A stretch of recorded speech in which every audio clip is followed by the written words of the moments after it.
Aston Martin's long-running partnership with the James Bond films is one of the most powerful examples of how storytelling can transform a luxury car company into a global icon. And it begins with a simple truth: the brand needed more than engineering to survive. For decades, Aston Martin lived on the edge of financial collapse, building some of the world's most beautiful cars while struggling to sell enough of them. Yet the moment its sleek machines appeared on screen beside the most famous spy in cinema, the company unlocked a kind of invisible economic engine that money alone could never have bought. What looks like pure Hollywood glamour is, underneath, one of the smartest marketing decisions in automotive history. Because the films gave Aston Martin something every luxury brand craves but very few ever achieve: myth.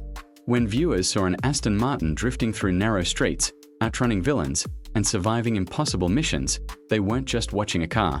They were watching identity, confidence, danger, charm, and aspiration sculpted into metal. And from that moment, Aston Martin was no longer just another British carmaker. It became a symbol of refined power. The economics behind this transformation work on two levels. First, there is the direct commercial value, which is surprisingly small compared to what people imagine. Unlike huge product placement deals today, Aston Martin's early Bond appearances involved modest budgets and sometimes no payment at all.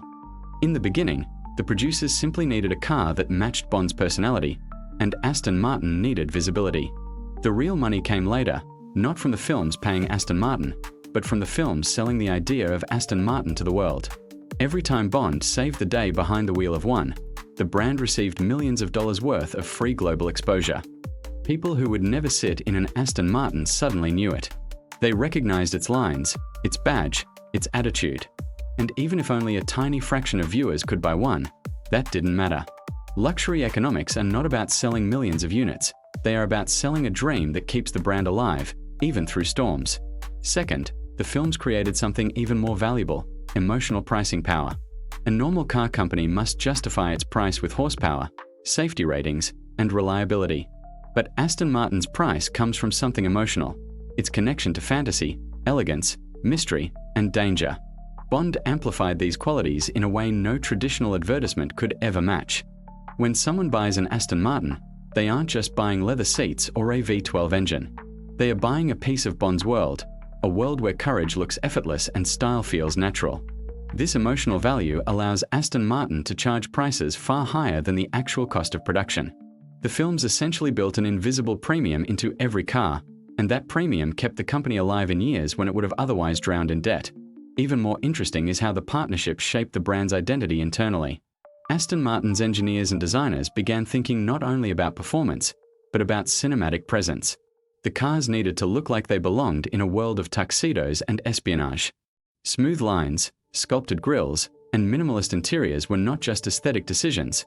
They were economic decisions, guided by the expectations the films helped create. Once the public saw the Aston Martin as the gentleman sports car, the company had to commit to that identity. And that commitment created consistency, which is one of the most powerful economic assets any brand can possess. People need to know what a brand stands for before they decide to invest in it, especially at luxury prices. But none of this came without risk.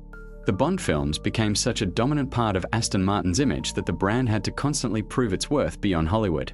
Investors worried the company depended too heavily on a fictional character.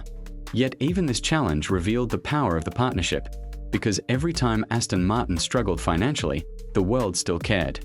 The Bond Association ensured that newspapers reported its troubles, fans debated its future, and investors remained emotionally tied to its survival. Many car companies die in silence. Aston Martin never did. Partly because people didn't want to see Bond's car disappear from the real world. That emotional attachment had real economic weight, attracting new investors, new collaborations, and renewed attention whenever the company needed it most. As the decades passed, the relationship between the brand and the films evolved into something almost symbiotic. The Bond franchise relied on Aston Martin to maintain the character's aura of grounded sophistication, and Aston Martin relied on Bond to maintain its global visibility. Each new film served as a reminder that the brand still belonged to a world of adventure and luxury, even as newer carmakers challenged it.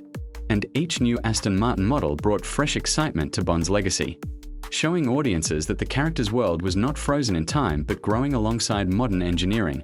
The genius of this pairing lies in how subtle it feels. The films never preach about Aston Martin. They never pause to explain why the car is special. Instead, they let viewers feel it. And this is where the real economic magic happens. People don't spend big money on logic, they spend it on emotion. By attaching the Aston Martin brand to a story people loved, the films made that emotion permanent. In marketing terms, the Bond franchise gave Aston Martin a narrative moat, a protective story so strong that no rival can easily copy it. Other car brands can build faster or cheaper vehicles, but they cannot recreate the cultural bond between a spy and his car. Today, the economics of the partnership are clearer than ever. Aston Martin sells more cars when new Bond films release. Its resale values rise. Its brand searches spike online. Even merchandise related to the films, model cars, posters, clothing, feeds money back into the brand's ecosystem. Investors understand that the Bond connection, even if soft and emotional, has measurable financial impact. And while the Bond franchise could technically switch to another car, doing so would weaken both sides. Bond without an Aston Martin would feel like a tuxedo without a bow tie. Aston Martin without Bond would feel like a masterpiece missing its story. In the end, the appearance of Aston Martin in the James Bond films is not just product placement. It is a case study in how storytelling can reshape a company's destiny. The films gave Aston Martin global mythology, emotional pricing power, investor resilience, and cultural immortality. And Aston Martin gave the films an object that perfectly embodies Bond's blend of danger and class. Together, they created one of the most profitable, elegant, and lasting brand partnerships ever seen, not through aggressive advertising, but through the quiet power of narrative. It shows how, in business, the strongest advantage a brand can have is not technology or scale, but meaning.